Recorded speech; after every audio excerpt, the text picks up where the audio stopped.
The survivor is Claire London. Name at birth was Carla Kalishak. The interviewer is John Kent. City, state, Carlsbad, California, United States of America. The language is English, and today's date is September 9, 1996. Yes, again, this is Claire London, original name Kalishak. My name is John Kent. We're doing this in Carlsbad, California, September 9th, 1996. Okay, let's start with your full name and spell it, please. Okay, my name is Claire London, C-L-A-I-R-E-L-O-N-D-O-N. And then your other two family names? Prior to Claire London, I was Claire Kay, and prior to that, I was Carla Kalishak. And spell that one? C-A-R-L-A-K-A-L-I-S-C-H-A-K.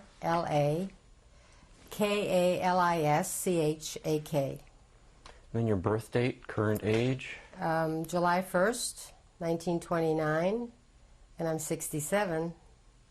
And the city where you were born? I was born in Berlin, Germany. And the names of your parents and brother? My father was Martin Kalishak.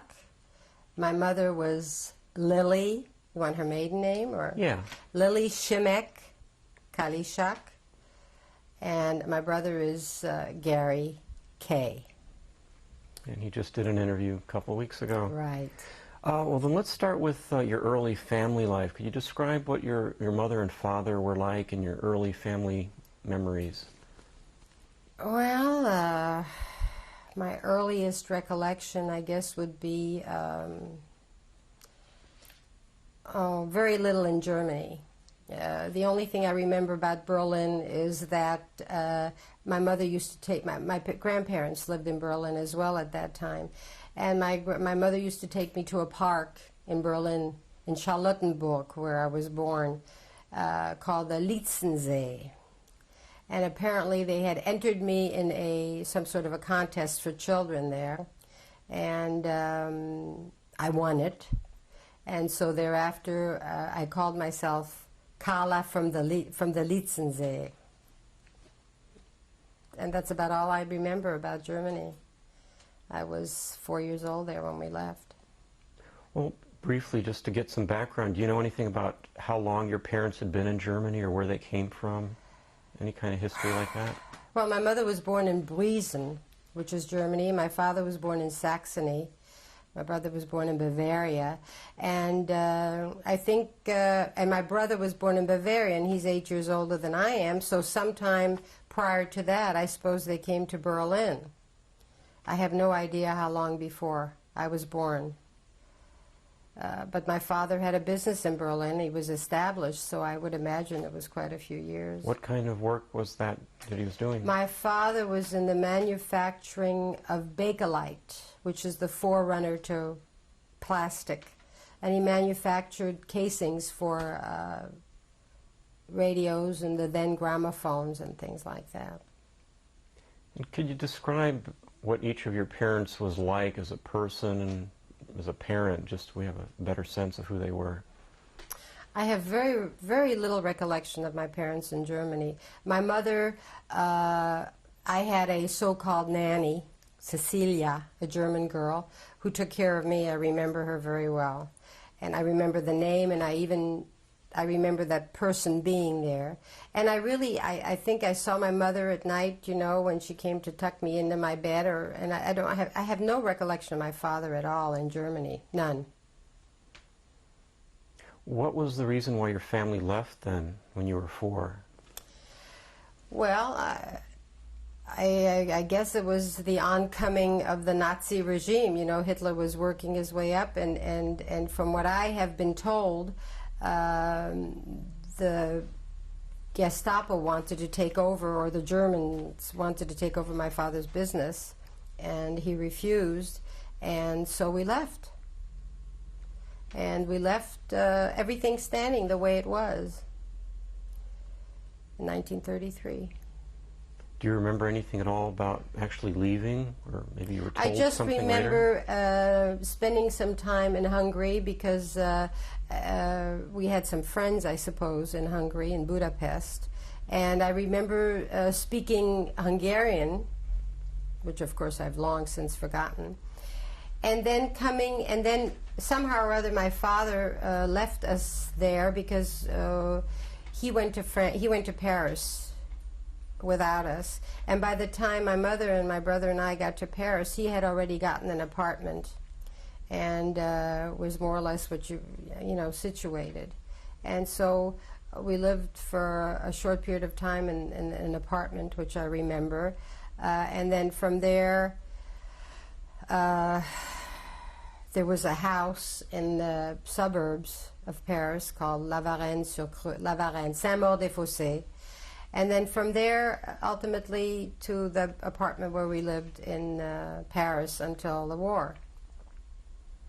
Did your parents explain to you anything about what was going on around you at the time? No, nothing. Nothing at all.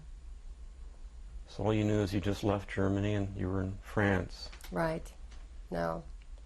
I don't think parents discussed things like that with their children during that lifetime.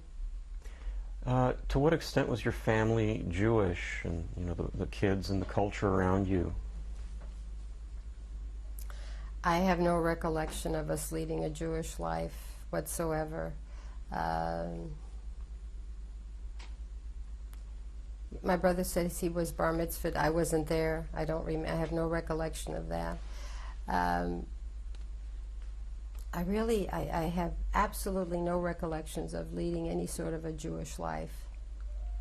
Although later on, when we were living in Paris, and the only reason I remember this incident was because it was really funny. I must have been about 8 or 9 years old, and a rabbinical person of some sort came to the house, and I think to give me some sort of lessons.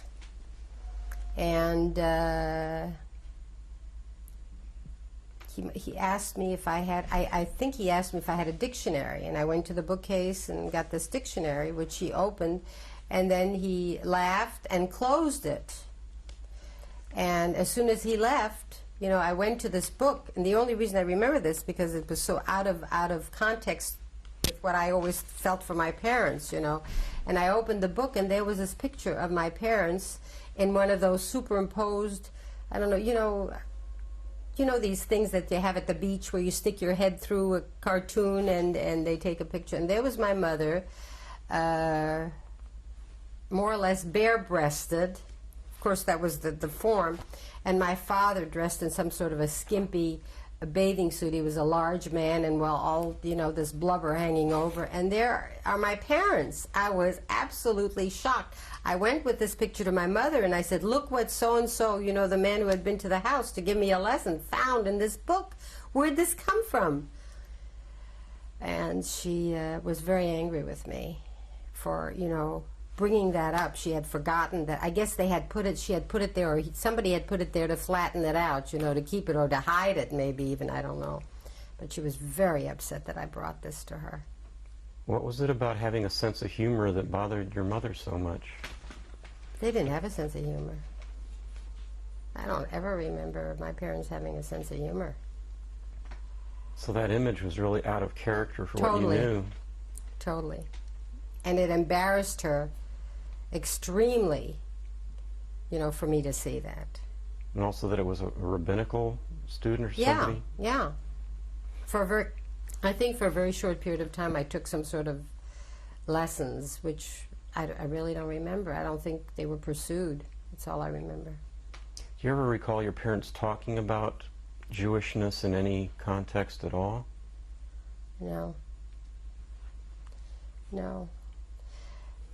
Not even when my grandparents came to visit us in Paris. I think they both came once, and then my grandmother came by herself once. And there's another incident that shows the lack of humor. My grandmother shared my bedroom with me, and my bed was in one corner, and her bed was on the opposite corner. And I was laying on my side, I guess, when I woke up in the morning, and I opened up my eyes. On my direct line of vision, I saw a glass under the bed with teeth in it.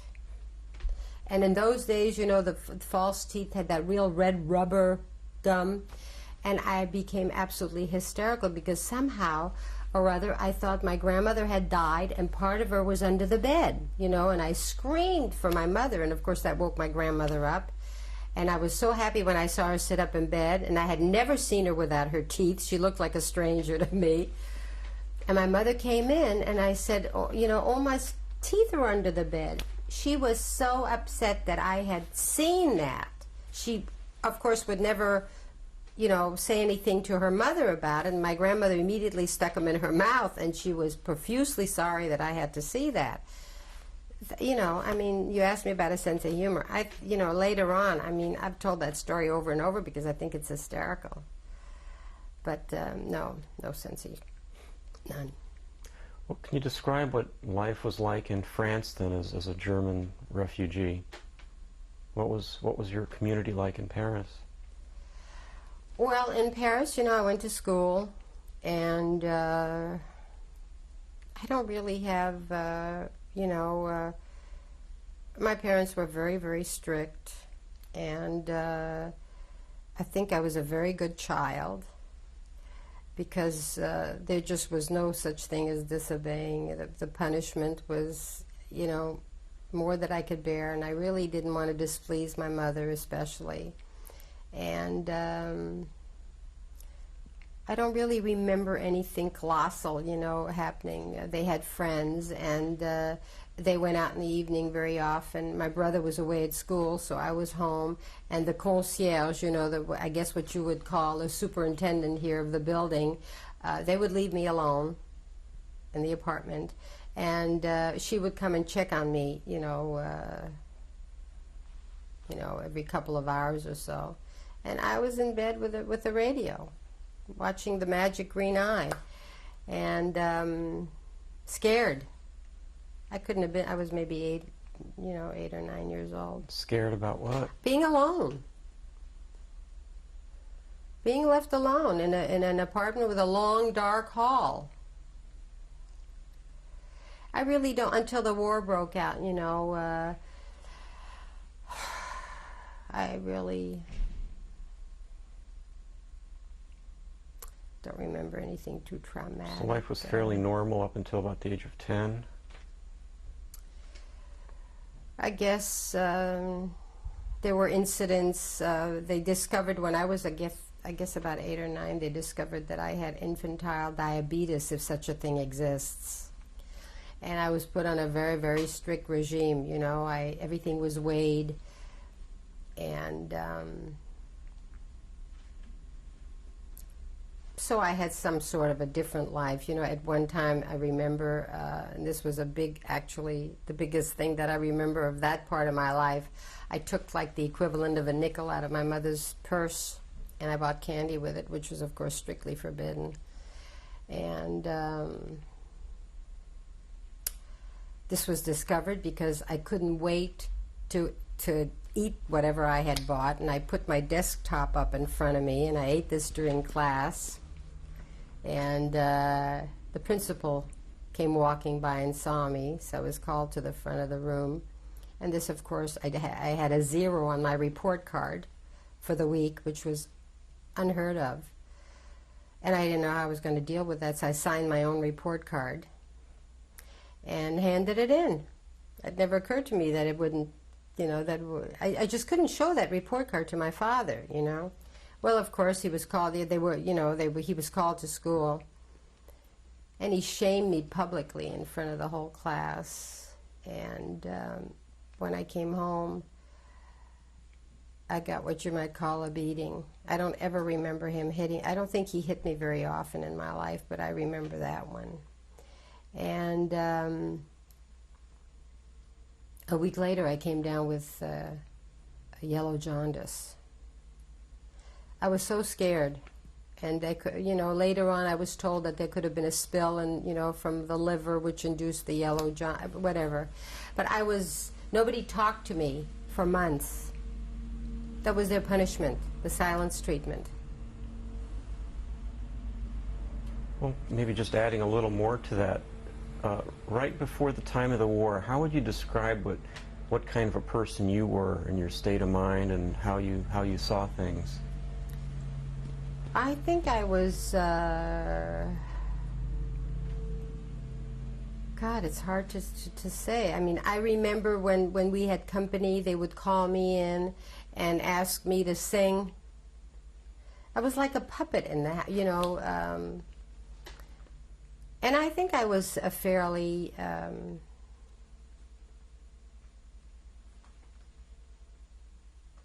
was I happy? I don't even know. I mean, there was a lot of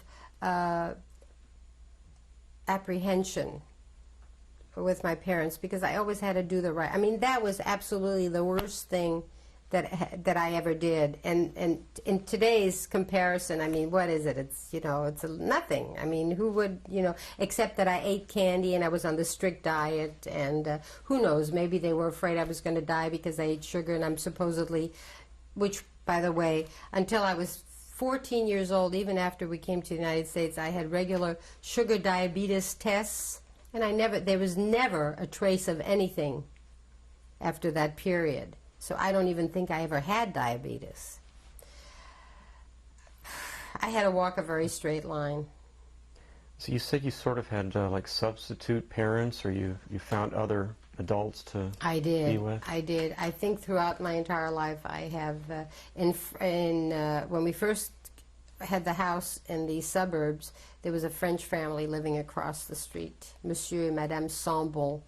And I called her maman, which is a French word for mother. And I spent as much time as I possibly, and they didn't mind. I mean, they traveled quite a bit, I guess, my parents did. And I don't even remember Gary being around at that time. But I was there all the time. And she took me wherever they went. And they had grown children. So I was like and both their children, they had a son and a daughter. Neither one of them were married. So she sort of, adopted me as maybe her grandchild, I don't know. But I loved them both very, very much. Well, moving now into the war period, what are your first memories that something was going on around you that was bad? Going to school with a gas mask around my neck and having daily bomb shelter drills. I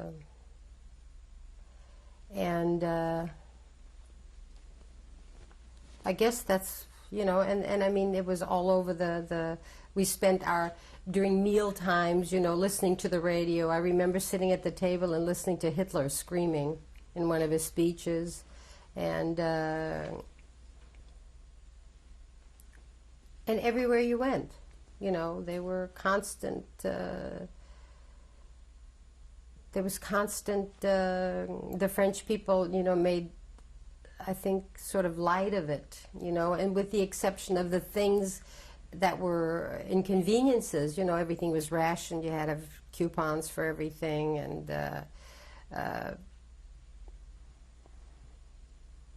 I think my father became very irritable during that time. I mean, I remember a lot of yelling and screaming in our house, which made me even more careful about my behavior. I know I never asked questions because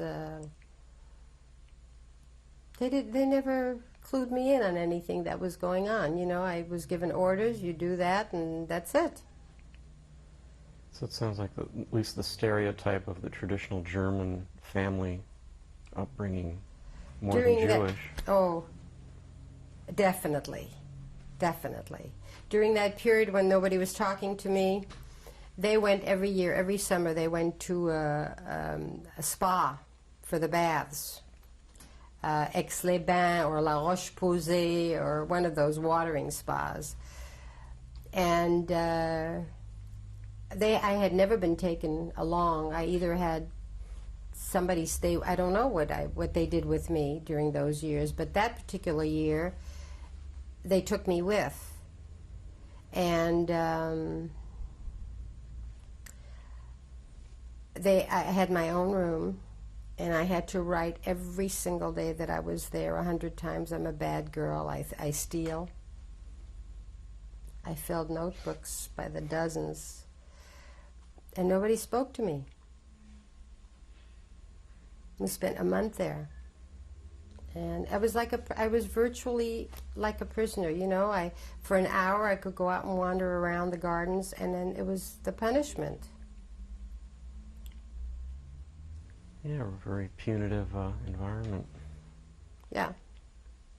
Were you aware much of like current events around you? In other words, when the Crystal Night happened in Germany, No. did you even read the paper? Or anything? No. I had no idea. I learned about Kristallnacht in the movies. Well, continue then from your time in France after the war started. You mentioned the gas masks and bombing drills and stuff in school. What else was going on? Well, I guess my next recollection would be June 20th, which was the day. Then my father and my brother disappeared. And they were at that time, now these are things that, I knew that my brother and my father were in a camp for German. We were then had to register as German enemy aliens. It takes 9 or 10 years to become a citizen in France, and I think we had just been there 9 years, and so we were not French citizens. So, you know, much the way the Nisis, the American Japanese, were interned here at the beginning of the war, that's what happened there. The males were all taken in, not the women. And do you know which camps they were placed in?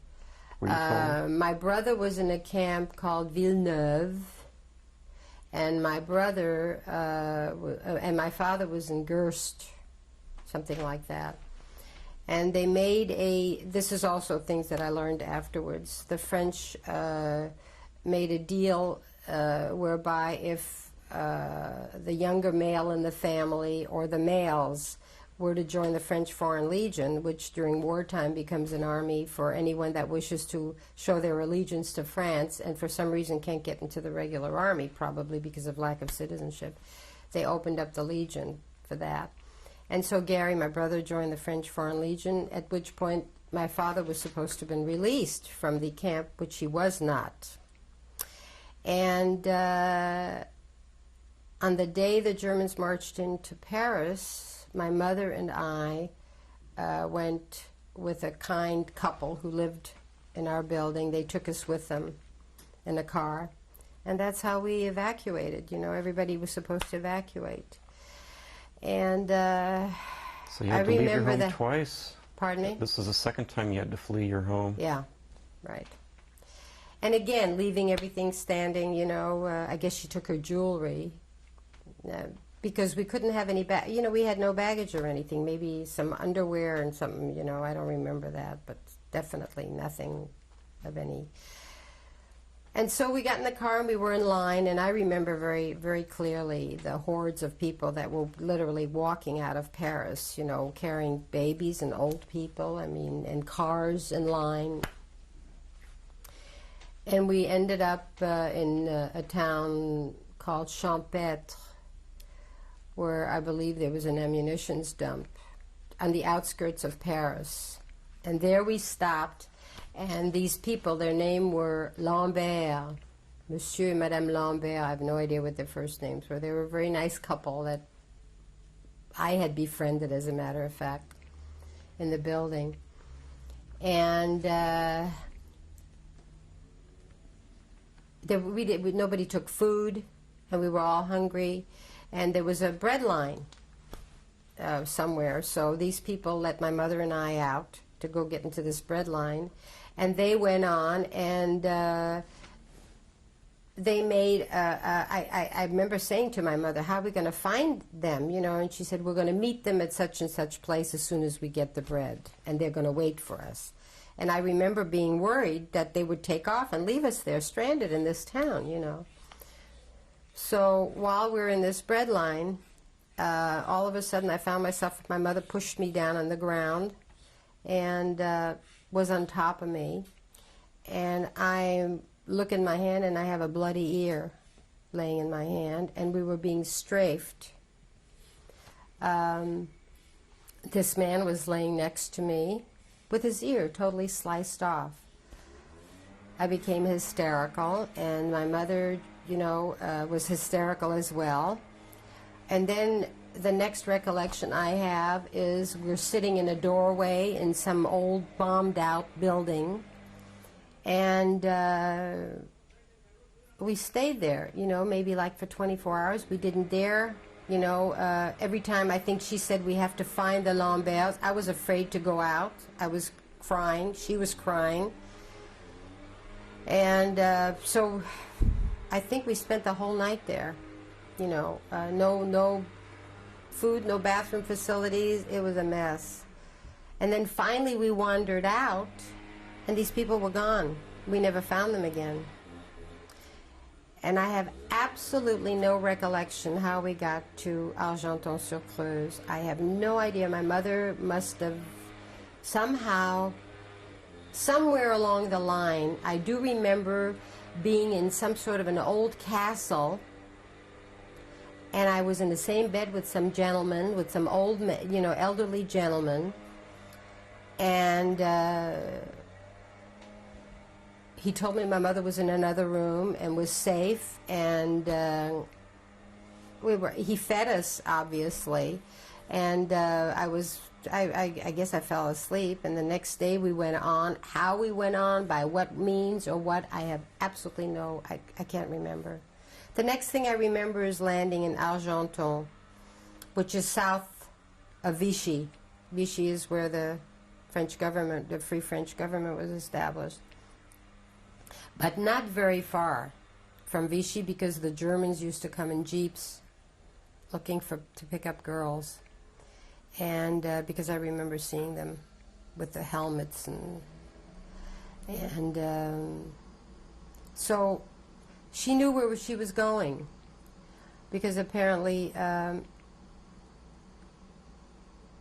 she and my father had discussed this prior to his being interned, that if we were separated, that she would find her way down to Argenton. My father had a Christian accountant by the name of Bougerolles. And Bougerolles, who had been an employee of my father, for the whole time that we had been in Paris, was honest and was going to try to get money from the business out to us if we... So he had family in this town of Argenton who had a bakery. And I guess that's how I don't know how she got us there. I have no idea. And I gave her a lot of credit, because she was she was scared. I mean, she was scared all her life. So there we were in Argenton, and there was a nice lady who lived in a building across the street, Madame de Lavaux, who put us up. We shared her bedroom. My mother and I slept in one room, and she slept in the other bed in the same room. And what was the date at this point? The date at this point, Just June. 40? It had to be, 1940. Okay. Probably the end of sometime a couple of months later, I would imagine, of 40. And I don't know how much time we actually were in Argenton. She had some acreage and farming land, and we helped out by, I didn't go to school, and we worked the soil for her, with her. Okay, we'll pause and switch tapes for a moment. Okay. 96. Okay, so you were living in that farm area in Argenton. Right. And could you talk a little bit what was going on in your environment, what you and your mom were doing day to day there? I think ultimately I went to school there, although I really don't remember school. I remember the day they blew up the bridge. The Germans were not too far, maybe, 10 kilometers from Argenton, and they were afraid that they would come to Argenton, and so the whatever you call the mayor of the town, decided there was a bridge that crossed the Creuse. It was Argenton-sur-Creuse, and they decided they would blow up the bridge. You said it was just I'm a not sure tiny it's little river? Argenton-sur-Creuse. I learned how to swim there. I fell over that bridge once, you know, and leaning over too far, and somebody threw me a tire, which is how kids learn how, and that's where I learned how to swim. So we were all informed that we had to go. It was a very Catholic town. There was a church up on top of the mountain with a big statue of the Virgin Mary on the roof, which supposedly protected the entire town, and everybody was very, very religious and very Catholic. And so the whole town assembled in this church the night before, me included. My mother and I went included because, I mean, you can't do too much to help yourself, you know, any way you can.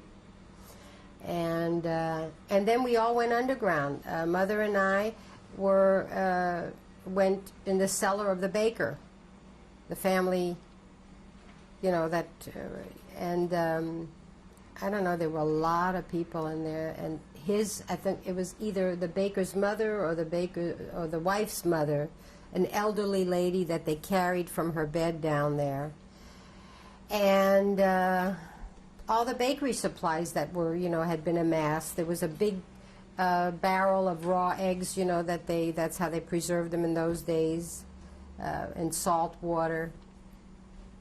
And we all sat in there, and we thought that it would be all over with. You know, we sat there for a couple of days because this wasn't right and that wasn't right. And there was somebody walking up and down through all the streets saying, you know, not yet, you know, and then finally now. And we heard this tremendous boom. We were all lifted off the ground, you know. And then it was over. And speaking of religious, I remember my mother at that time, you know, held me and laid again over me, and I heard her say, "Mother, pray for us." And I thought that was so strange, you know. At first I thought, because I had heard masses in this church, you know, I thought she was praying to the mother, you know, Virgin Mary or something like that. And I asked her about this, you know, afterwards.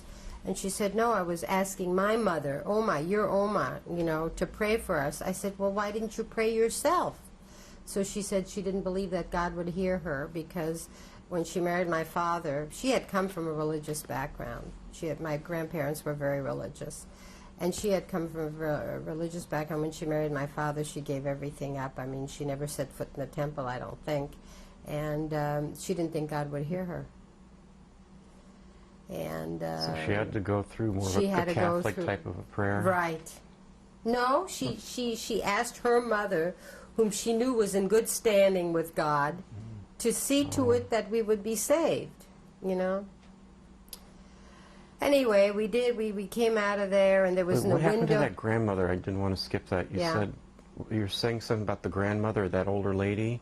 My grandmother who remained in Berlin. No, the one in the basement. Oh, the one in the... Oh, she died. She died while we were in there. When we all came out. And there was this horrible smell, you know, the whole time, which we all assumed the barrel of eggs, you know, were broken, and that was it was. But it was the grandmother who had passed away during that period, and we didn't know it until, you know, the doors were open and we all came up to daylight. Now, at the time, since Germany was attacking that area, what was it like for you to be a German family at the time? Was there any problem with that, with your neighbors? Well, we had to keep that a complete secret. And my mother did very little speaking because she spoke French, although she spoke French fluently. She spoke French with an accent. And I spoke French just like as if I'd been born there. So I, you know, did all the shopping and did all the speaking and is that what you mean? Well, yeah. Was there any kind of anti-Jewish sentiment at the time, or did people know you were Jewish even? I don't think so. I don't I don't recall. I think the German, you know, that episode I told you about when I went to buy milk, that was in that town. You Yeah, know. explain that. Yeah. Well, you know, it was primarily a farming town, Argenton, and I went, you know, every other day to get milk at a neighboring farm. And I had, you know, I loved to look at the animals, and the farmer and his wife were very friendly towards me, and they always gave me extra stuff, you know, and treats. And on that particular day, you know, they invited me into their kitchen, which I always liked because there was a warm stove there, and she offered me a bread with a bar of chocolate, which was the standard goûter. That's what they call, the French call the goûter, you know, in the afternoon snack, and all the kids always, and of course I'd probably follow anybody anywhere for a bar of chocolate at that time, you know. So we sat around the table, and she started to ask me questions, you know, about where we had lived before. Nobody really knew where we came from. All of a sudden there we were, a woman and a child in a town where everybody knew everybody else. And my mother told me explicitly, never make any explanations, don't answer any questions, you don't know anything. And I literally didn't know anything, and that's probably why she never told me anything. So on that particular day,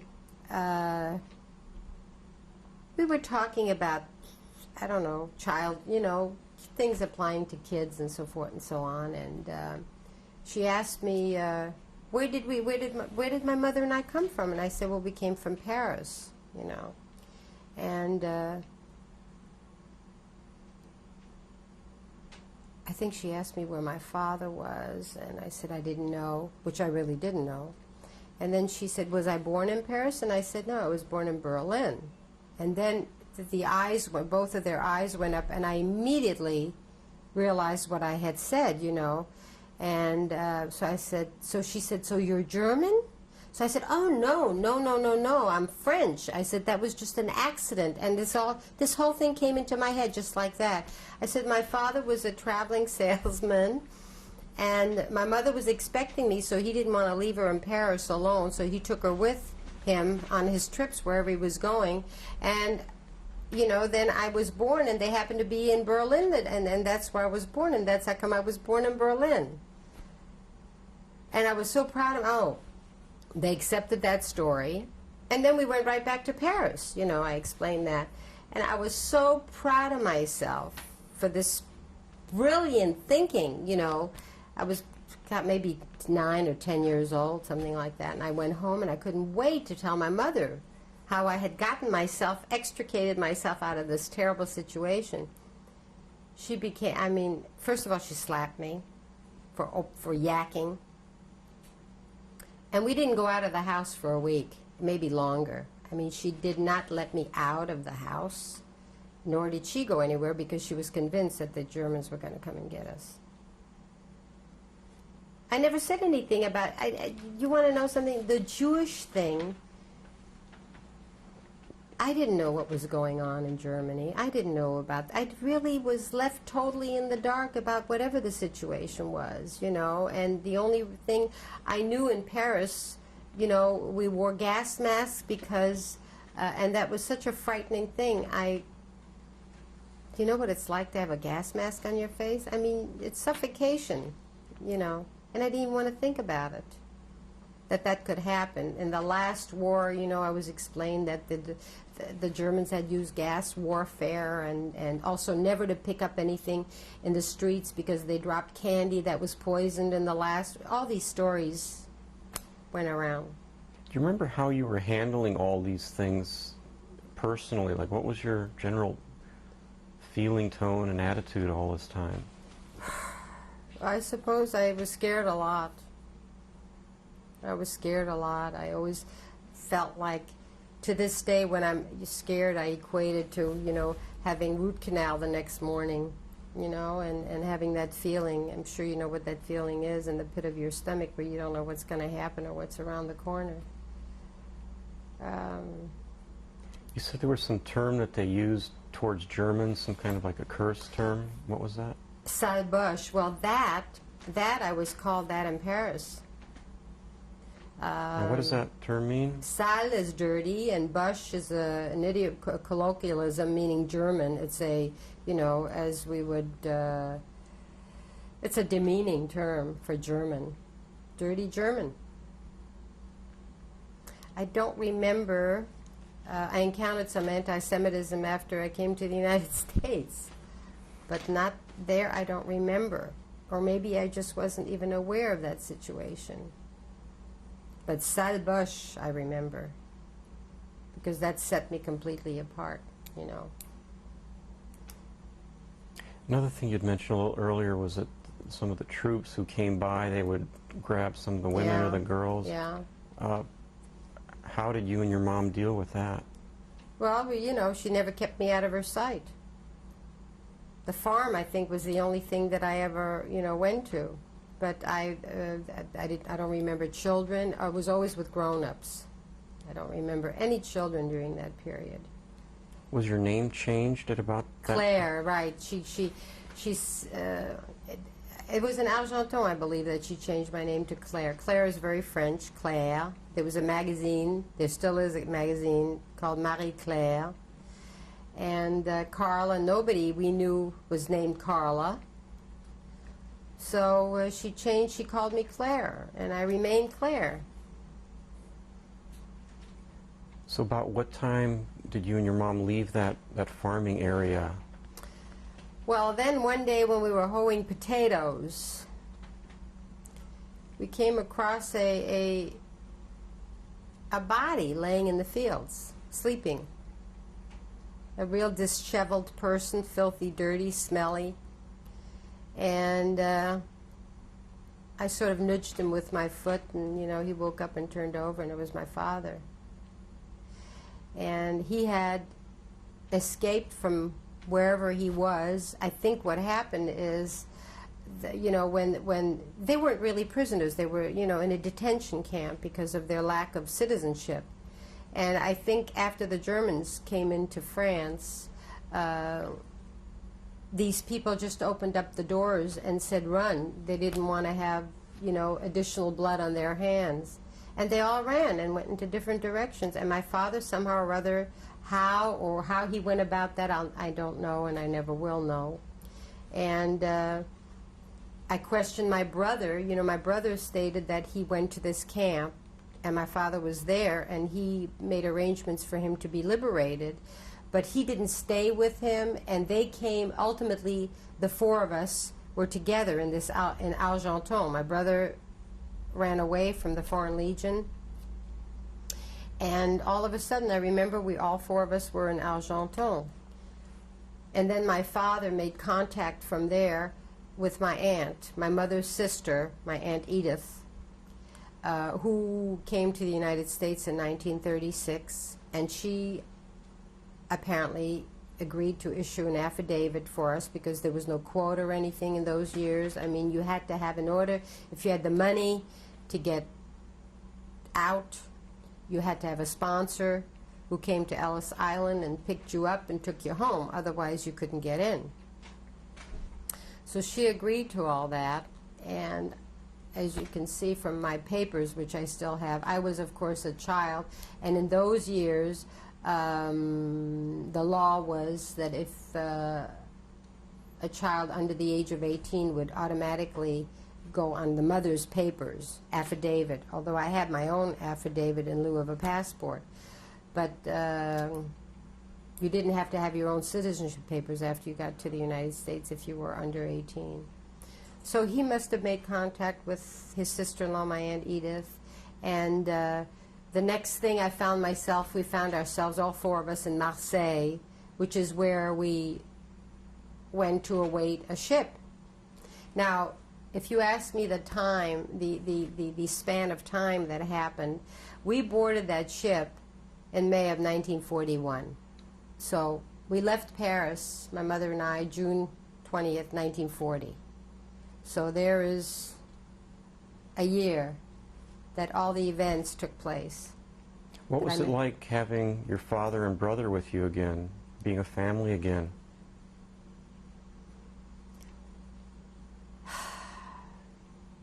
I don't remember anything there was a lot of yelling and screaming, and my father made many trips to Marseille he went to the highest and to the consulate and all the. I wasn't made privy to any of these things, and I don't know. So Maybe there was a lot of. I don't know. I really there don't know. wasn't so much rejoicing, like we're a family again. I don't remember any of that. I don't remember any. I have no memories like that. Well, then you stayed in Marseille for, what was it, a few we weeks? lived in a hotel, and for, I don't know, maybe a few weeks. And what I remember about that hotel is that every night, or several nights, a little man came there, and I was already in bed. My brother and I shared a bed, and my parents shared the other bed. We were all four in one room. And I was told to turn myself towards the wall while whatever was going on was going on. But I heard what was going on, and I really didn't realize what had taken place there until much later. And what it was happening is my father had been buying black market dollars with money that he had gotten from Bougerolles, from his accountant. And my mother had purchased a large corset with stays, and they were wrapping the money around the stays and then shoving the stays back in the corset.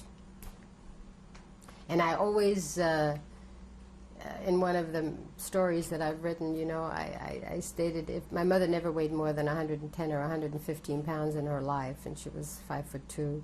And I always thought that if they ever went through our luggage and they found that corset, the jig would be up, because what would she need a corset like that for?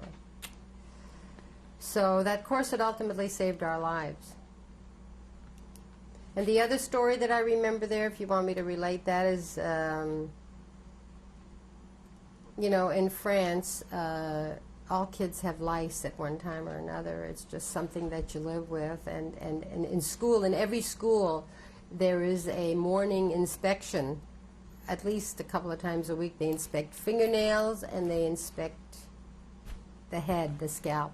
And I had never had lice, never. And my mother warned me, you never wear other people's clothes. You definitely never put on anybody else's hat. And I pretty much adhered to that.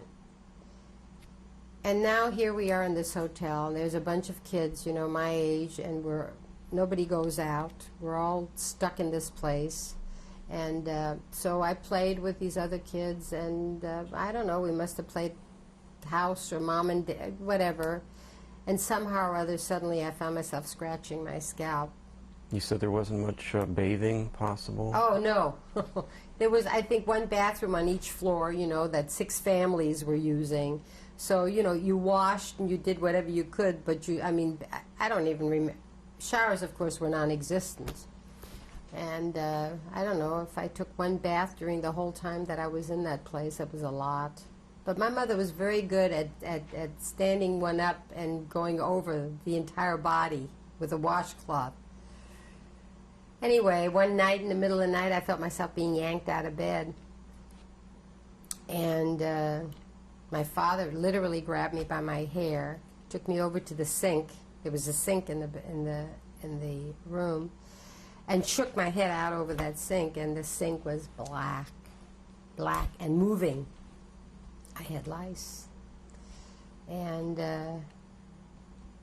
first he slapped me, and then he went and got a big pair of shears and took all my head, long black hair, and he took all my hair like this and just chopped it all off. And then he left the room and came back with a can of kerosene and just soaked my head in kerosene. It was horrible. And there's pictures there that from me on the boat, and I looked like a French collaborationist because it wasn't a haircut, it was just chopped off hair. Why do you suppose he slapped you for lice? At the time, I thought he was a beast, a monster. I was suffering, and he just, and you know, and then in retrospect later on, he was frustrated. I mean, who needed that? You know, after they told me never to do that, who needed that? They had enough problems, and frustration, anger, misplaced anger maybe, who knows? Who knows? So At you the developed time- some perspective on your parents Yeah. for what they went through. I have. I really have, yeah. So when did you manage to finally get out of that whole area? Well, then a ship came. See, I reconstructed a lot of that from these papers, which were dated, we were issued the affidavits in April of 1941. And I know exactly when we boarded the ship. A freighter came to Marseille, totally unsuited for, I mean, not a passenger ship, it was a petroleum freighter. And I think we were probably approximately 300 people on board. All refugees from all different countries from all over the world who had managed to escape and who obviously had money for the passage. They had converted the hulls, you know, the bottom into 3 high or 4 high, you know, like the sailors sleep, bunks. The women in one, the women and children in one, and the men in the other. And we were issued on boarding. We were issued a tin plate and a tin cup and a tin spoon, and 3 times a day a wagon, a steam, you know, like a wagon came up topside. Oh, and there were showers built on top, which was ocean water. And 3 times a day, this wagon came up with some kind of, I hate to use the word slop, but that's what it was. And everybody stood in line, and you got a ladle full of that stuff 3 times a day, and that was food. Was there any danger from the military at that point? No. Was the ship ever attacked or anything like that? No, the ship wasn't attacked, but what happened was that we made a stop in Oran for whatever, I don't know why. I mean, maybe food or I don't know. We were part of a 3-ship convoy. And then we made a stop in Casablanca. And I have to say I had a good time on that ship. I mean, it was really an adventure for me. The food and all that, that was just part of the adventure. That, you know, it didn't bother me. But there were a lot of children. And we all became acquainted. We became acquainted before we even boarded the ship. All these kids got together, you know. And I was always, I had taken some acting lessons, you know, or I participated. I've always been interested in performing. And so I rounded up all the kids, and I had them bring me, I had told them to take their blankets. Everybody had a blanket, and I told them to bring their blankets, and the captain assigned us a place, you know, on the ship where we could play, right next to where we had live cattle on this ship, because I guess they had no facilities to keep food or anything, so they had a couple of cows there for milk. And I think once they killed one, you know, for food. And so that's where we had our and we made a little theater, you know. We used the blankets and strung ropes and partitioned this whole place off, and we rehearsed all day, and then at night we invited everybody on the ship to come and watch us perform. And we did. We put on some, you know, plays, and we sang songs, and the kids from the different countries taught everybody. You know, we all learned songs in different languages. Each one of the kids, you know, sang the songs of their native land, and the rest of us learned them, and everybody exchanged. It was very exciting. Was there any standard language on board? German was that's where I learned how to speak German again. Because during our stay in France, I spoke nothing but French, and I spoke French just like nobody would know that I wasn't French. And on that ship, German was the universal language. Everybody spoke German. You know, in Europe, everybody speaks a couple of languages. So I learned how to speak German on that ship, and so we commute. But you know, there's an international language with children. I don't know, you just communicate, sometimes without talking. So we, up until a certain point, up until after Casablanca, I had a wonderful time. And then after Casablanca, the first ship that went out got blown up. The waters were mined between Marseille and the Strait of Gibraltar. Did you see that or hear it, or you just? I went to bed that night, and my mother had a theory that if you lay down, and she told me at the beginning that I would never get seasick if I laid down and for about an hour. I'd never been on a ship in my life, except maybe a sailboat. That if you breathe in when the waves go up, when a wave goes up, and exhale when the waves come down, you'll never be seasick. And if you concentrate on that for about an hour, right at the beginning, you won't have any problems with seasickness. Well, she should have taken her own advice, because I was fine, and they were over the railing more than once. We had encountered some very, rough waters. So, do you have any idea what percentage of the people on board were Jewish? Everybody. Okay. Everybody was Jewish. And they were forbidden to light candles. I think we still had petroleum in the bottom of the ship, because there was no candle lighting, and there were a lot of people praying, constantly. The men, a lot of men wore yarmulkes the whole time. And well, did you know anything about why so many Jewish people wanted to leave France, if that wasn't really an issue for you before? We were running from the Germans. We were running from, that much I knew. We were running from the Germans, and I had a real problem with realizing here I was German, which I never even thought about, because I always thought I was French. I mean, I always said I was French. And then somehow or other, especially after German came so easily to me, and then I think I asked my mother, and I became in the bunk directly, I didn't tell you this story yesterday, in the bunk directly opposite mine was a woman with a child, and they slept in the same bed. And the first night that I was in this bunk, I saw her leg standing up, leaning against the post. And again, like my grandmother's teeth, I had never heard of these things, artificial limbs, or seen anything like that. And I was too embarrassed to ask anything, or to ask my mother.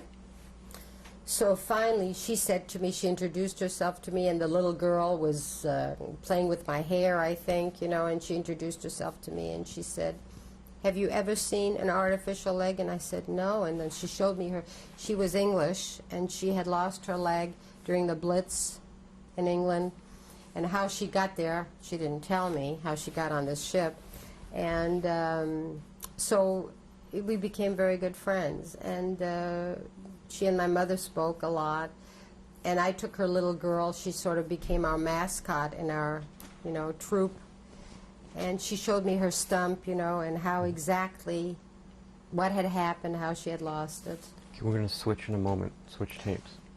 Okay. 6. Okay, just to continue with what we were talking about, I was trying to get a sense of how much of your flight from France was Jewish people fleeing Nazi persecution, and how much was that there's a war on and people were just trying to get out of the war zone.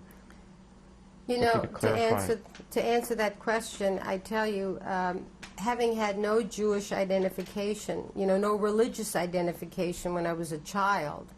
I mean, I didn't even really know that I was Jewish until the war broke out. I really, speaking for my family, were running away from persecution. And these people, these 300, I knew they were all Jews, and I can't speak for them, because nobody discussed these things with me. I was a kid. I was, 10 years old. And I wasn't made privy to. Nobody shared these views with me. There was no. I don't know. I don't know. I just know that. I mean, our lives were saved literally because 10 days after we left Marseille and boarded the ship, Klaus Barbie came to Marseille and rounded up every last Jew that was in the city, even though this was free France. 10 days after we left May 2nd or 3rd, something like that, 1941. 10 days later was the final roundup of all the Jews in Marseille.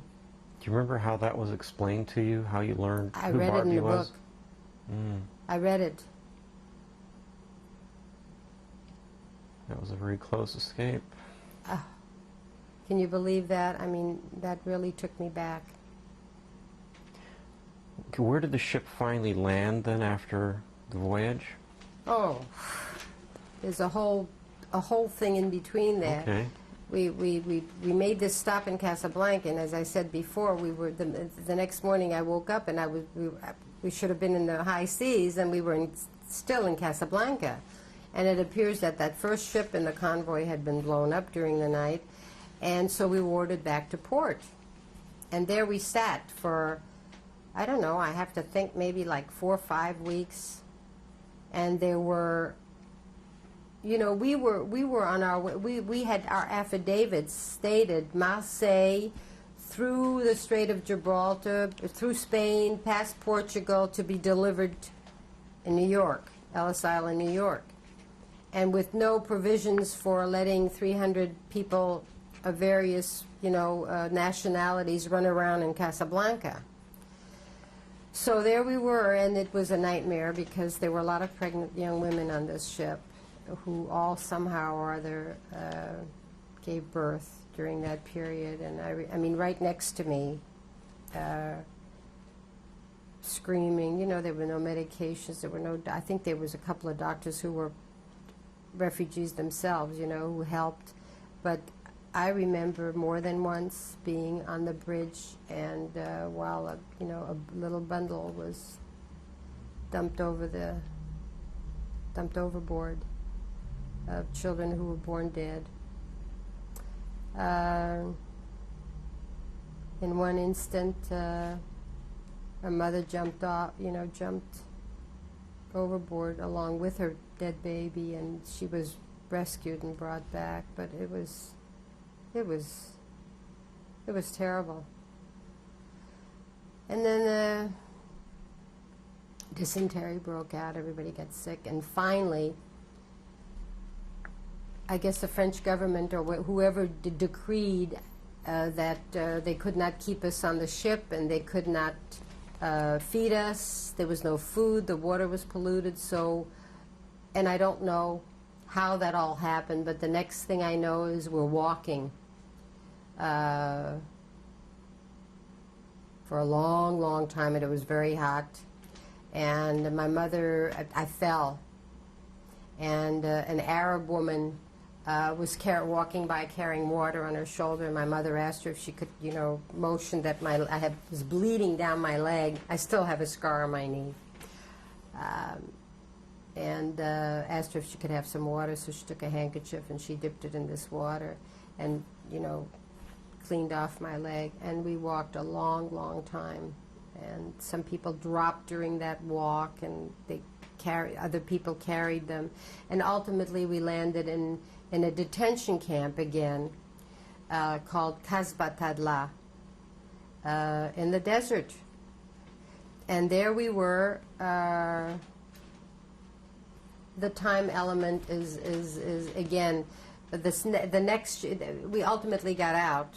I mean, all those who had money were able to buy another passage on another ship when that ship came.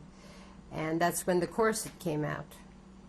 And it saved our lives, because in that corset was enough money to buy. That was the money that was supposed to give us a new start in America. And instead, it bought the passage on the SS Guinée, which was a Portuguese ship. And all those people that had the money to buy a passage, and the life in that camp was, The men were separated from the women. We slept in these cement shacks on the floor, on straw and crawling with vermin. And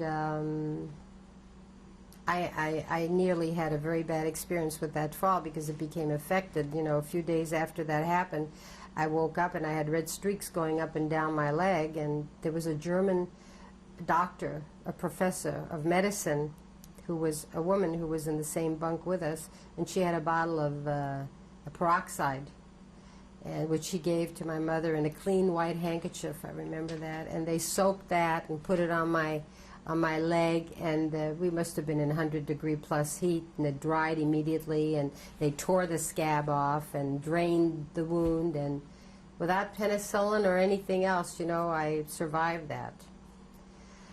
And they had a punishment in that,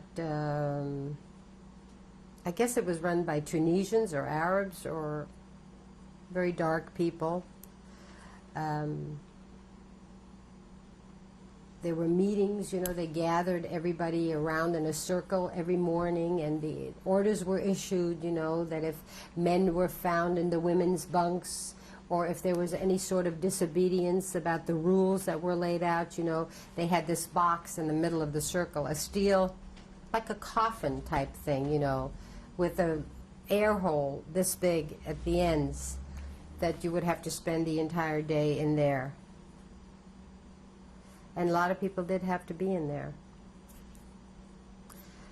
So, needless to say, I just snuck her. I never left my mother. You know, where she went, I went, and I don't remember much of anything else, except that, lo and behold, one day my father went to Casablanca, and he must have heard through the... He was a finagler. I mean, I don't know, but he managed to get us out, whatever it was, you know. And he, from what I gather, got in touch with the Maquis in Casablanca, and the next thing I know, we're out of the camp. We're staying in a hotel in Casablanca. And then the next thing, we're on the ship, the SS Guinée, you know, and with the exception of during that trip, which was, I think, uneventful, except for that one occurrence where we were all in a lifeboat because somebody spotted a mine floating in the, you know, ahead of us, so we were all in a lifeboat off the coast of Bermuda, I think, and then went back on the ship, and then, I mean, just like in the movies, the first sight of the Statue of Liberty was just, you know, everybody went on top, and old people were held, and I think, you know, my kids made a donation for the centennial anniversary of the Statue of Liberty. My kids made a donation so that my name is inscribed on the parapet surrounding the Statue of Liberty. And my grandchildren call me Oma, just the way my children called my mother Oma. It means grandmother in German. And so there's my name, Claire Oma London. My oldest son was living in New York at the time, so for his 40th birthday, we all went to New York. And I have movies of that, you know, we're all standing around that. And I think the impact and I saw my name in the computer, you know, the manifest of the ship, the Guinée, when it came here. Well, during the time on the ship and in the transit camp, did you have much interaction with your brother and father? Because No. you mostly mentioned your mother. No. The men were separated from the women. I mean, you know, they were only allowed to see each other in the middle of that square, you know, and I don't know. And was there any contact or news at all from any other relatives you had in Germany? Were there like aunts, uncles, grandparents, anything? As far as I know, my mother didn't find out that my grandparents had been exterminated. until after we came to the United States, and we figured that that was probably happened sometime between 41 and 43 is when she found out that they had been exterminated. And I'm not even sure in what camp. They were taken to, and the reason that they were taken was because my grandfather went out of the house without the Mogen David, you know, the yellow Mogen David on his arm, on his sleeve. Let's talk a little more about the arrival at Ellis Island and what the process was.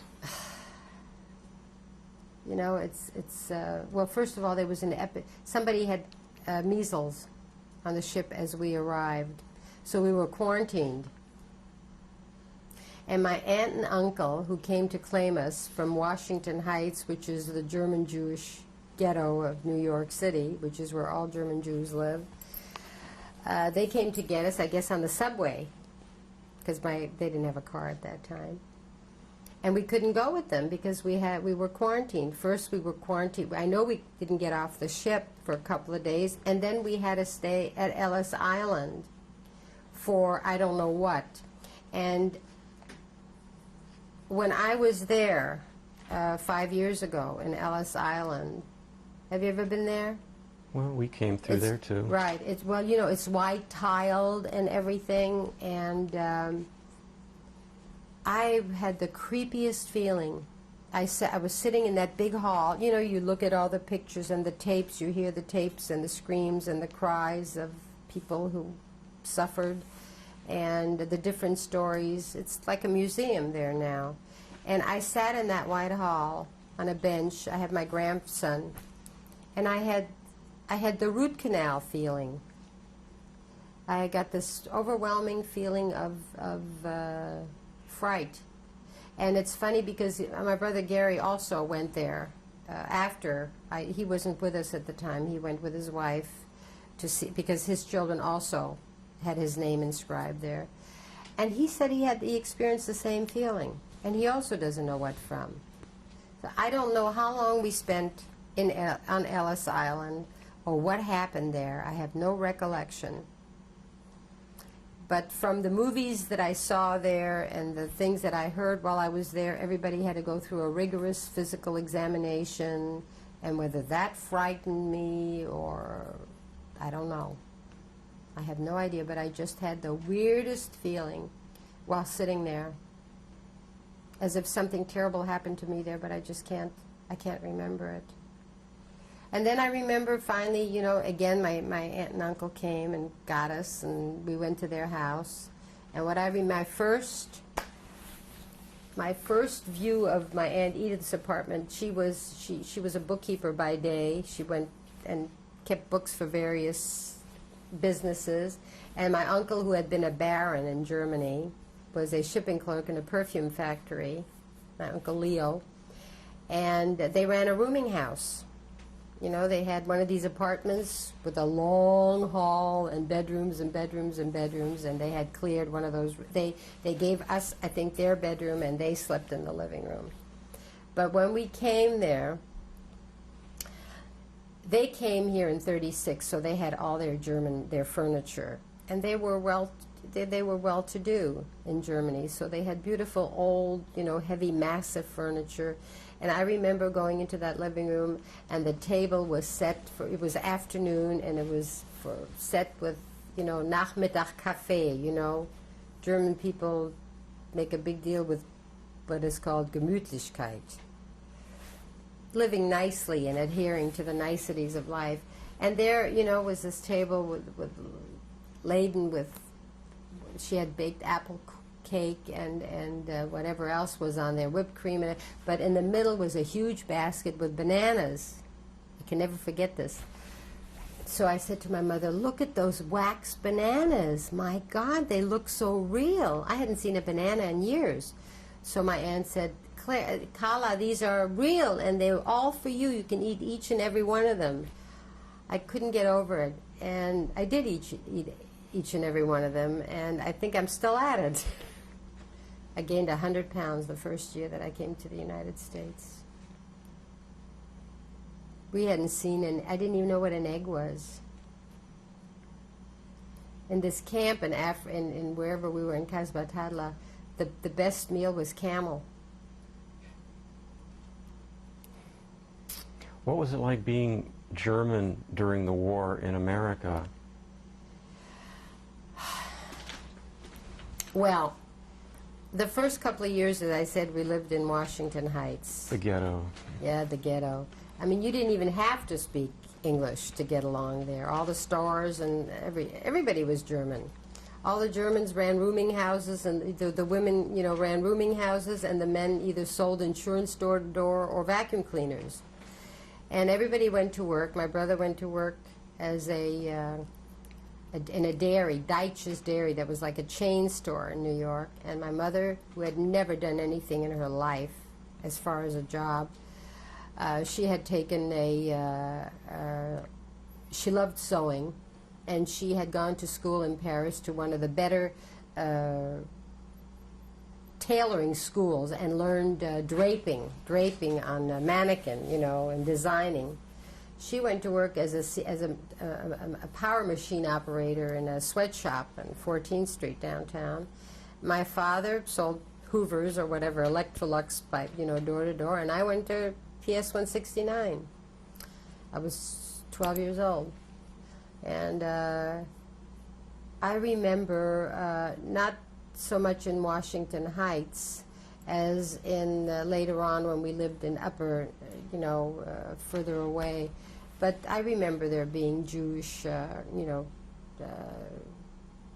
what do you call it, statements about being Jews, and, you know, referring to long noses and being set apart.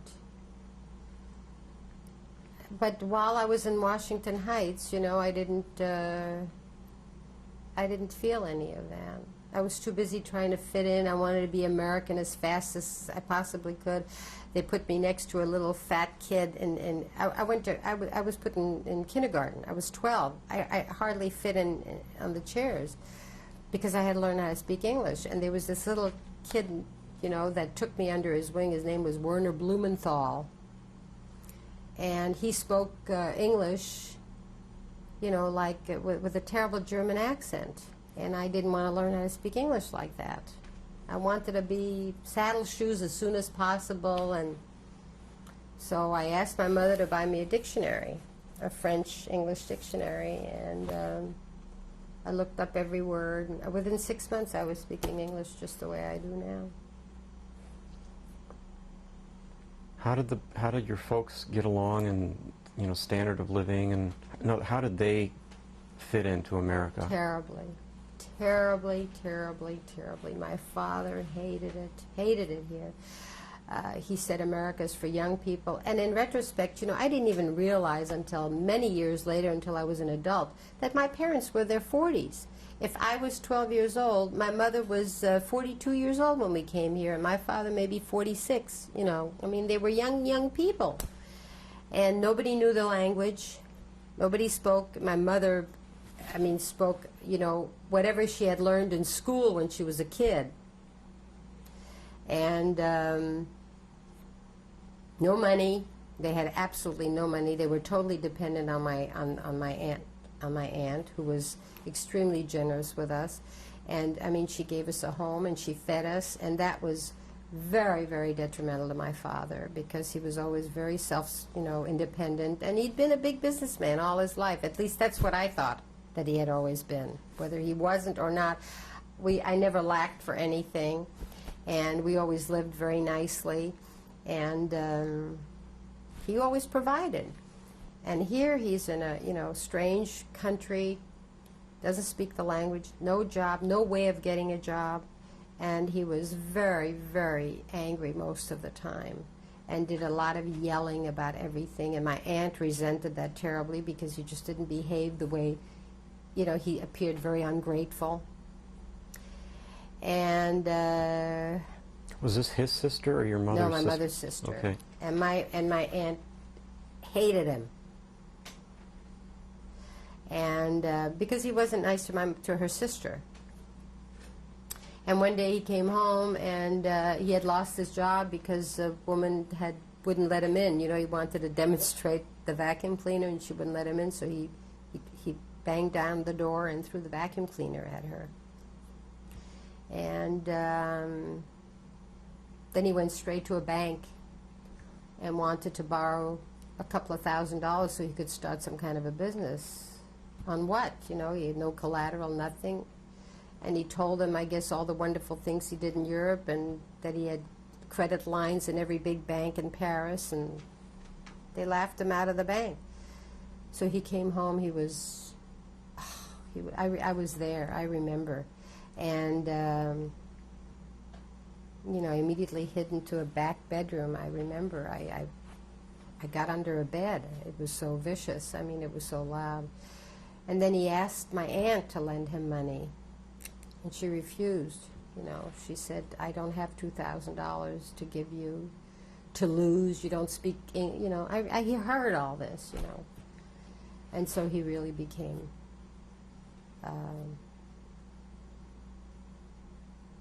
I mean, I think violent, but yelled. I mean, he had a really loud voice, you know. And she threw him out. She threw him out. She said, my sister and the kids can stay here, but I don't want you in my house. Out. And he got out. And my parents were separated, I guess, for quite a while then, because the next thing I remember is my mother and I living in a furnished room, because she needed the room, you know. My mother didn't want to keep her from making a living. And my mother was working and, you know, was making some money, and we lived in a furnished room across the street, again on Fort Washington Avenue, so that we could be close. We ate our meals at my aunt's. And my mother went every morning, you know, in a subway, and my brother, in the meantime, had been inducted into the Army. He couldn't even speak English yet. He wasn't a citizen. He went into the Army. He had been, you know, he fought that whole thing in Morocco, spoke, I think, 2 dialects of Arabic, and he spoke French and German, and they sent him to Okinawa. So he was gone. So it was essentially my mother and I. Do you remember if there was any assistance possible for refugees or for Jewish people, anything to help out? I don't know. Possibly there was, but my father was much too proud to accept anything. He wouldn't take a dime from anybody. Was there a Jewish community at all in that Washington Heights area? It was all Jewish. Okay. That was a German Jewish community. Oh, okay. I thought it was just German. No, okay. As a matter of fact, I went to temple there for the first time in my life. You know, whatever girlfriend I had, I went along with whatever they did. I became acquainted with all sorts of religions during my growing up years, because whoever was my best friend at that time, I went along with them. And so what do you remember about the time the war ended? When the war ended... how did your life change? The war ended, we were in California when the war ended. The war ended in Early 45. Yeah, we were in California. And we came to California, I think, in 44. And what happened is that my father couldn't make a living in New York, and somehow or other during that period of time, my mother had bouts with deep depression during that time. And a couple of times she attempted suicide. And one time, my father had sent me out for bread, a loaf of bread, and when I came back upstairs, we were living together during that period on 172nd Street. He came back after he left my aunt, and I know he was a good humor man. He was selling ice cream in a good humor truck. And so we were living in an apartment on 172nd Street, and they had been arguing. My father had been yelling. I mean, they didn't argue. My father yelled and my mother listened. And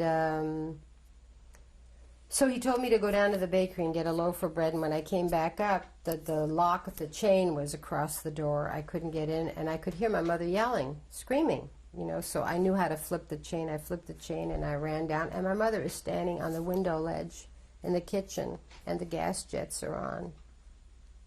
I pulled her in, you know, and my father is hysterically screaming. I mean, I don't even know what he was screaming. I couldn't understand it. And I guess he wanted her. I don't know what happened, but he turned on the gas, because I can see it today. The chops were curled up like this. She was getting ready to put some chops in a frying pan or something. So I pulled her in, and I called Bellevue, and they came and got him. I didn't know what else to do. I was about 15 years old at the time, 15. And they took him to Bellevue, and then a couple of weeks later, she hauled him out again. She took him out. I begged her not to. He was in the psychiatric ward in Bellevue, but they wouldn't keep him there. So she took him out. I went with her to get him out. And he promised that he would be good and that he wouldn't become violent and would be different. And I guess he determined that life was no good in New York. He didn't want my mother to be near her sister, because my sister was all she had. And she had a choice of staying in New York and be close to her sister, or go with her husband and me. And so he came to California by himself, and on that trip he decided that California was going to be it. And there were some people that he knew in California. So he came back and he said, "Lily, pack up, we're moving to California." And he had already put a down payment on a little house in the West Adams district in Los Angeles. And the next thing I know, we're in California. And I go to Dorsey High School. And You had mentioned earlier that your father was injured somehow or shot. Did you my mother always used that as an excuse for him, that he ranted and raved because, I remember, I didn't even know that. But one day she was making the bed, and I noticed there's a rubber sheet on his mattress, and I made a joke, which didn't go over very well. I said, "What's the matter with him? Does he wet the bed at night?" So she told me that she had a war injury. He was in the First World War, and that he had been shot in the bladder, and that he sometimes had accidents, and that was probably the reason he was always in such a bad mood. It's just So life as a teenager was hell.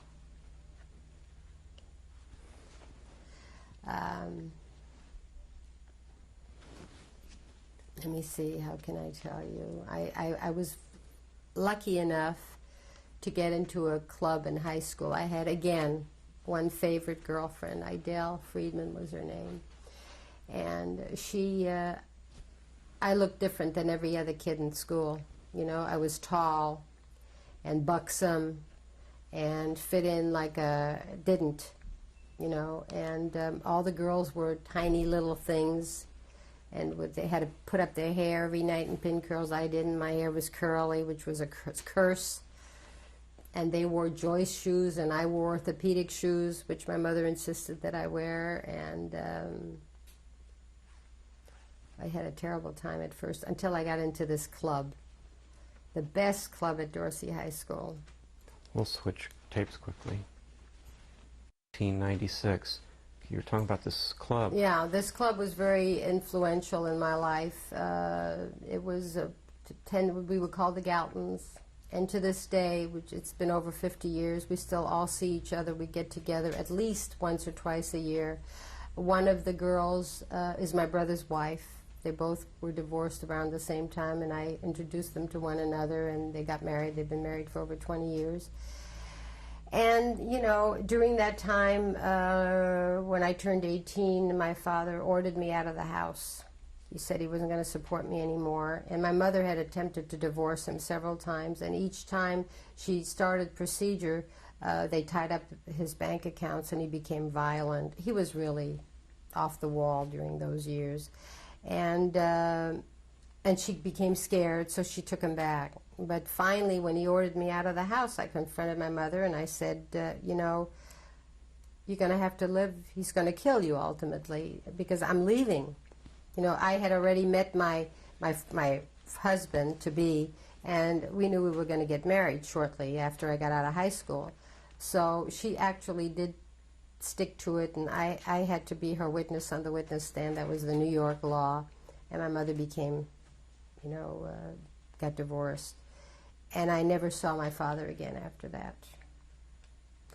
And then my mother wanted to get rid of the house, which was heavily mortgaged, and so that's how I got married. And after I graduated from high school, several weeks after I graduated from high school, Norma and I got married, and I got a job because there was no money for me to go to college. And my first job was with an insurance agent, a one-girl office.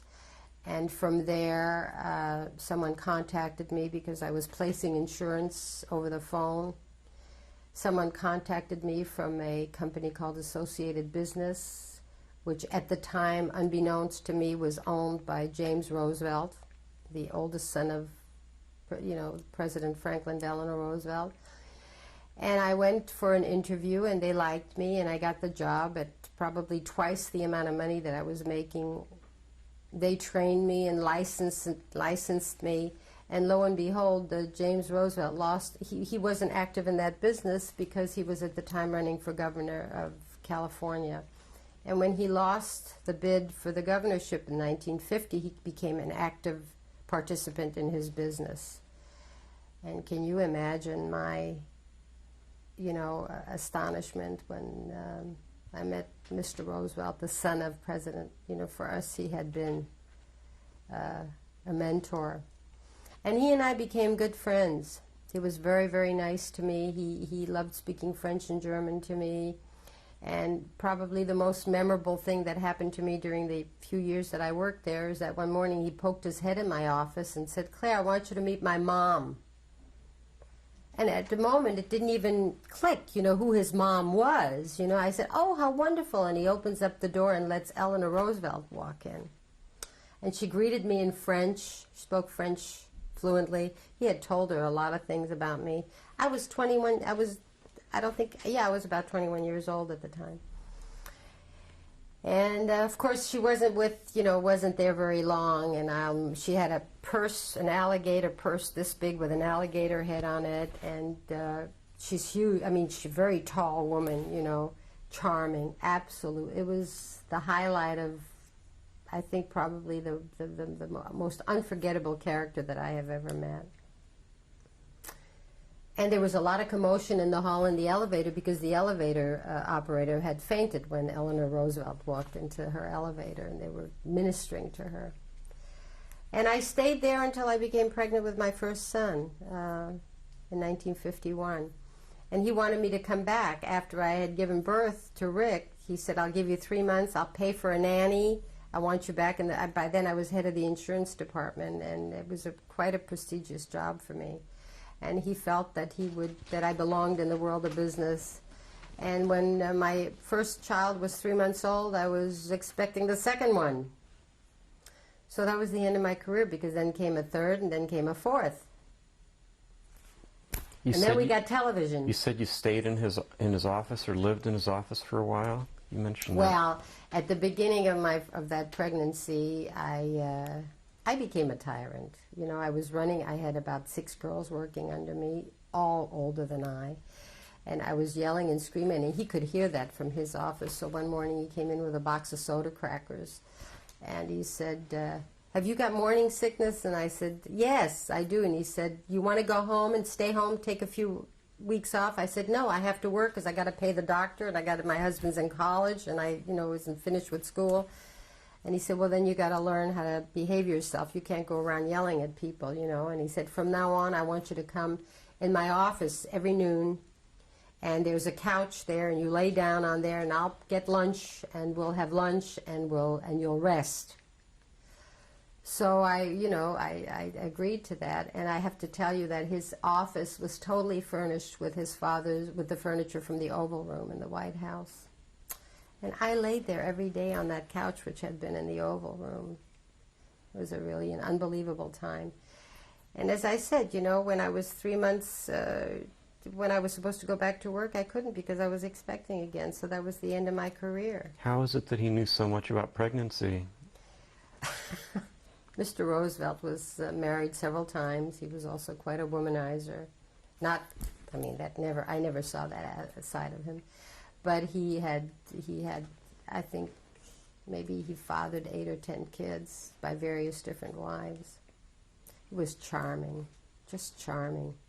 So he learned the tricks of the trade with soda crackers. Right, he knew all about what to do with morning sickness. Well, then continuing, starting a new life, having 4 kids and so on. Yeah. How would you say the past, maybe just to tie some of these things together, how the war experience, being refugees, how it affected your parents and all that, how has that affected you in your adult life, marriage, kids, everything? Well, I married a man who came from a, I would say, normal, Jewish home. At the time I met Norm, his parents, his mother was still keeping a kosher home because her mother was alive and she was doing it more or less for her mother. As soon as the grandmother passed away, she did away with that ritual. But they did go to temple, and when our children arrived, I remember during the first few years, during the first couple of years of our marriage, see, I had been brought up without any kind of holiday, and I love holidays. I love traditions, and I like the holiday mood. And never having grown up with anything having to do with Jews, I wanted to have a Christmas tree the first year that we were married. And Norm didn't object. He said, if that makes you happy, go ahead. Well, then my in-laws came, because Norm's birthday, my former husband's birthday is Christmas, is December 24th. And we always celebrated that because it was his birthday. So I bought a tree and I decorated it and everything, and I called it a Hanukkah bush. And Norm has a brother who's 17 years younger than he is, so my in-laws came for dinner that night to celebrate their son's birthday, and along comes Marty, who was in Hebrew school at the time, with a menorah to light the candles because it was also Hanukkah. And I said, okay, it's fine. But they walked in and my father-in-law saw the Christmas tree there and he said, my God, what did you marry, And I said, it's a Hanukkah bush. And Marty says, there ain't no such thing as a Hanukkah bush. The rabbi said there's no such thing as a Hanukkah bush. So eventually when our kids came, Norm said, we now have to raise I want our children to be raised, in the Jewish faith. And so we joined a temple and were very active for all the years that we were married.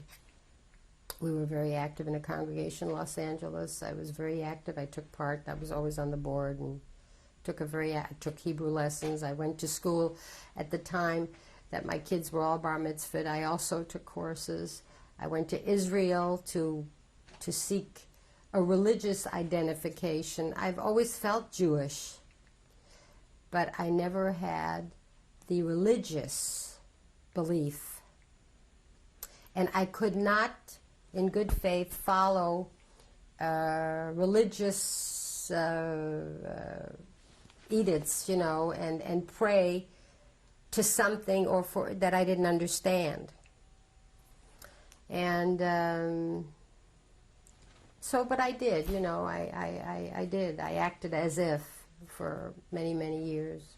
And something tragic happened? Yeah, something very tragic happened. We lost our 3rd child, Barry, in an automobile accident in Canada. He was 17 years old. And at that time, I remember, 500 people came to that funeral because at that time I was doing volunteer work at our Kaiser Permanente Hospital. I organized the volunteer program, and all the doctors, it was a tremendous pouring out of support and love. And there were 3 rabbis that officiated. And I took them all in the backyard afterwards, and I asked them, why? How are you going to tell me why God would take away a 17-year-old boy, And nobody could answer that question. And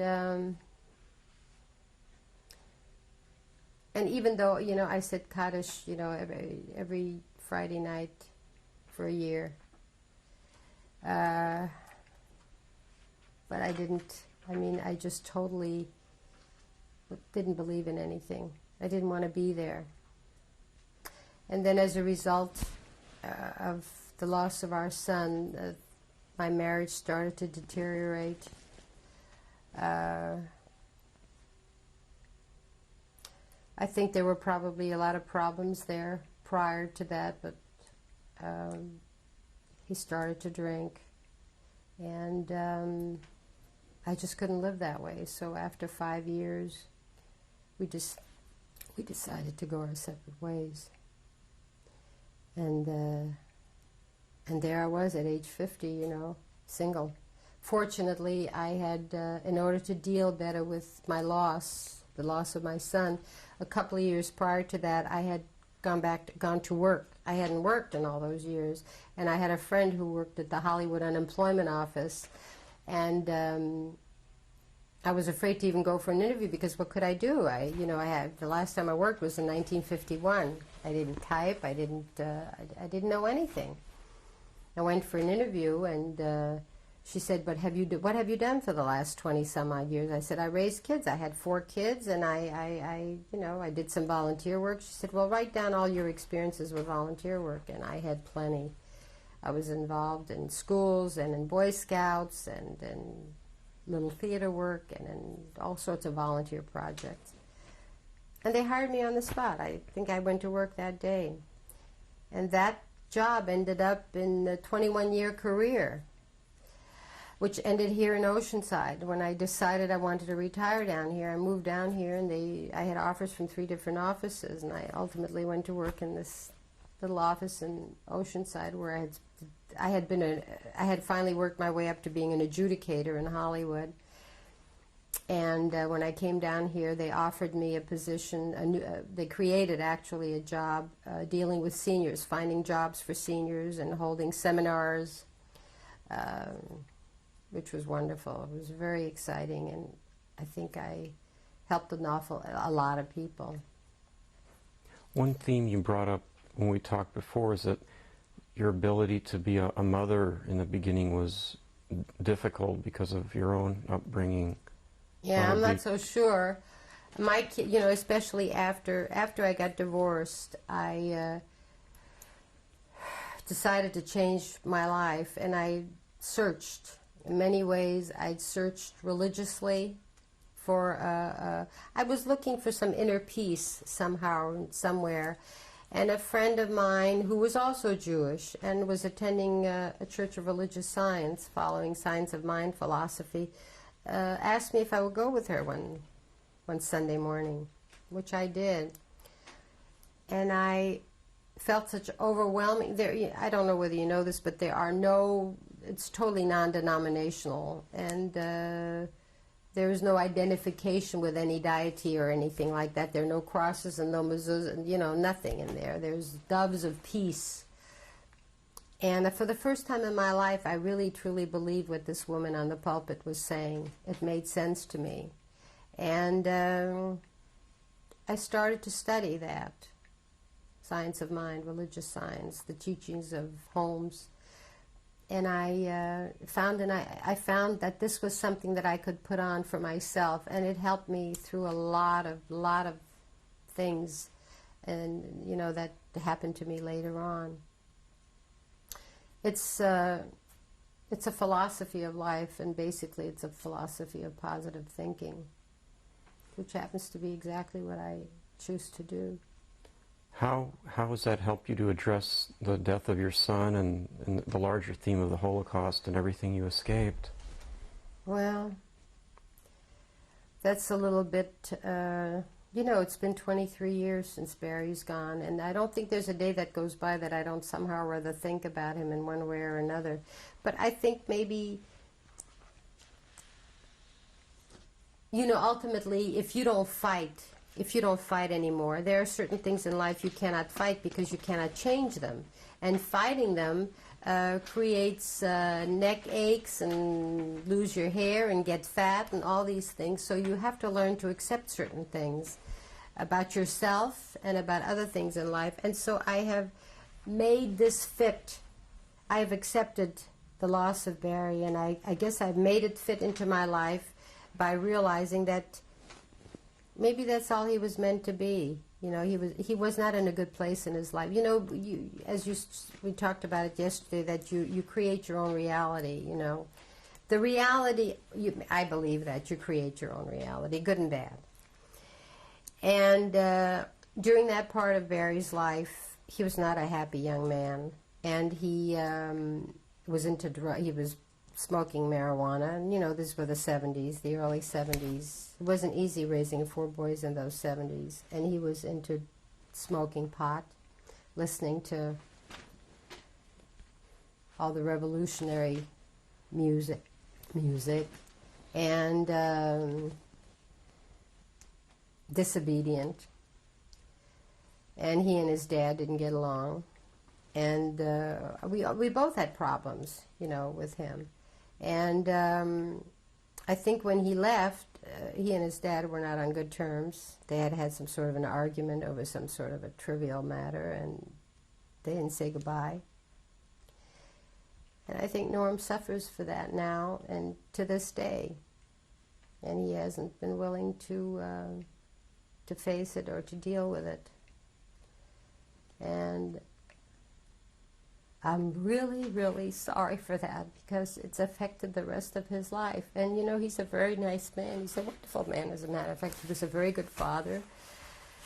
And anyway, I won't talk about that. Well, we are going to switch and look at the family pictures and so on in just another couple of minutes. To maybe close some of these themes together now, what would you want to pass on to your kids and grandkids about what happened to you? What would you want them to learn from it? So on. Well, I have a very good relationship with my boys now. And, you know, I wasn't always a good mother, a perfect mother. As I said to you yesterday, you know, when you're a child and you suffer or you feel that you've been abused, you swear that you are never going to repeat the sins of your parents to your own children. And somehow or other it creeps in. I mean, I did repeat. I yelled a lot. I didn't reason. I didn't speak with them the way I speak with them now. You know, I followed that old way of life that children are to be seen and are to be not heard, you know, and I didn't discuss things as people do today. And they had to do what I said. And I'm sure they suffered a lot by that. And I've apologized to all 3 of them. And I've said to them, you know, there's nothing I can do about it now. The spoken word doesn't get taken back. The only thing I advise you and I beg you to do is don't do as I did. Remember all the things that I did to you, or that I did with you, or not with you, or not for you, and don't repeat them. Don't treat your children like that. Don't do that to your kids. Somewhere the chain has to be broken. And I wasn't smart enough, or I wasn't aware of any other way to break that chain myself. You know, we weren't into all these deep psychiatric things, and you know, and I did have therapy, but you know, the therapy that I went into was selfish. My mother left me out of her will when she died. I mean, that absolutely blew me away. And I worked on myself, and ultimately, as I told you, because of my I'm an obsessive eater, and maybe 20 years ago I encountered OA, Overeaters Anonymous, which is a 12-step program, and I learned a tremendous amount, and that coupled with religious science, you know, I went through my life, and I dissected my life. I forgave my parents completely. I've put myself in their shoes many times, and God only knows how I would have acted, you know, with the pressures and the turmoil that they had, and being themselves coming from you know, probably, now we have that word, dysfunctional backgrounds, you know. I mean, and until the ball stops bouncing, you know, and somebody realizes and understands what they're doing and why they're doing it, There'll be no change. The families will go on and be dysfunctional one after the other. You know, sexual abuse usually here results in a child who's been sexually abused himself. He'll sexually abuse his child. You know, all these things along with what we could call dysfunctional family patterns. How would you say the Holocaust, as a distinct event, what you narrowly escaped, how has that been carried with you, or altered your mind? Well, I didn't have a normal childhood. You know, I felt that I lost a part of my life. I went straight from being a little kid to becoming an adult, and never thinking or never experiencing the things that a child needs in their life to become a fully developed person. You know, and appreciating and rejecting and making decisions, sound decisions, and I'm like a half-baked loaf.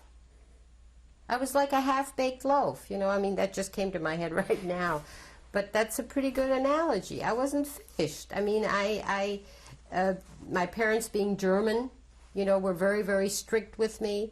They forgot to show love. I don't ever remember, my father forget about it, but I don't ever remember my mother saying to me, "I love you."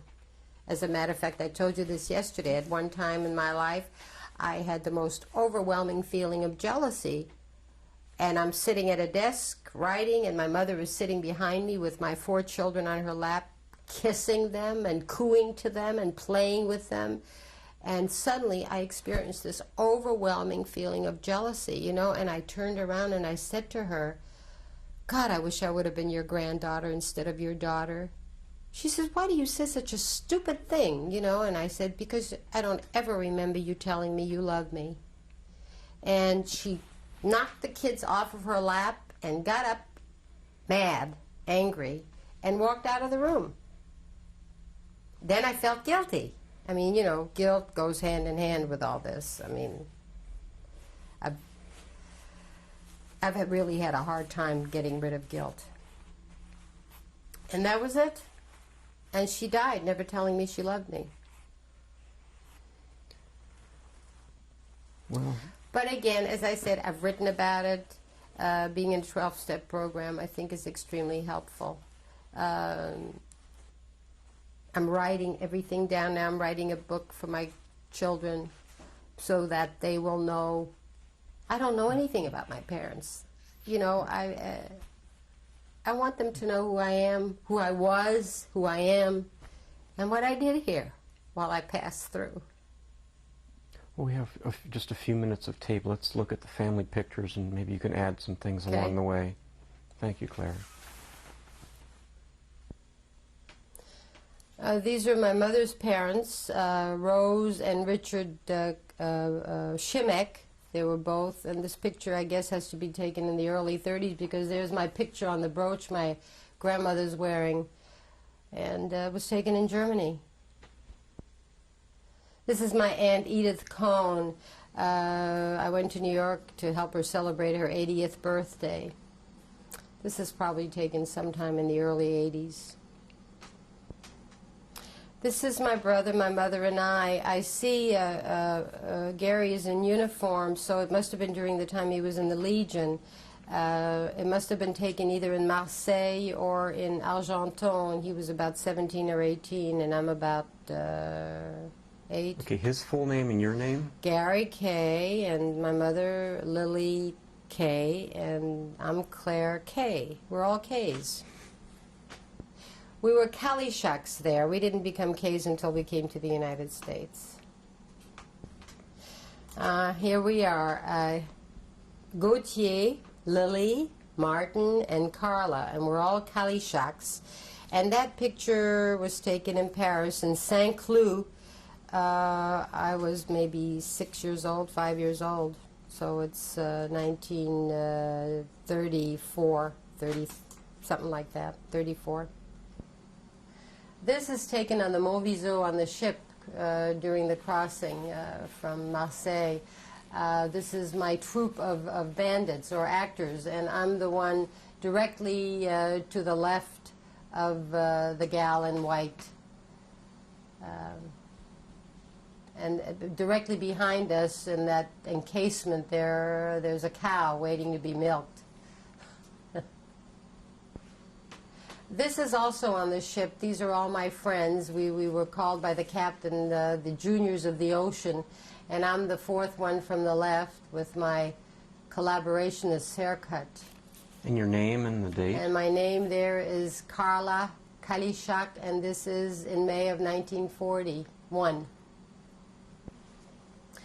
This is in the house in La Varenne that we had, and there's Gary and my grandmother and grandfather, Rosa and Richard Shimek. My brother is Gary Gautier Kalishak, and there I am, Carla Kalishak, and my mother is standing next to me, Lily Kalishak.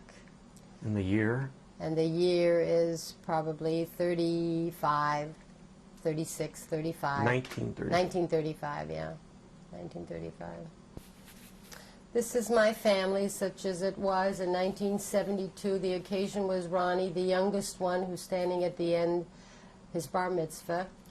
And it's Richard London, Mark London, Barry London, Ronald London, Claire London, and Norman London. Barry died in an automobile accident 3 months after this picture was taken. He was 17. Which one? Barry, yeah. Barry, the third one, the third boy from the left. These are my three sons. This picture was taken in 1991 on the occasion of Rick's 40th birthday. Starting from the left is Mark London, and Claire London, me, and Rick London, whose birthday we were celebrating, and Ronald London. My three sons.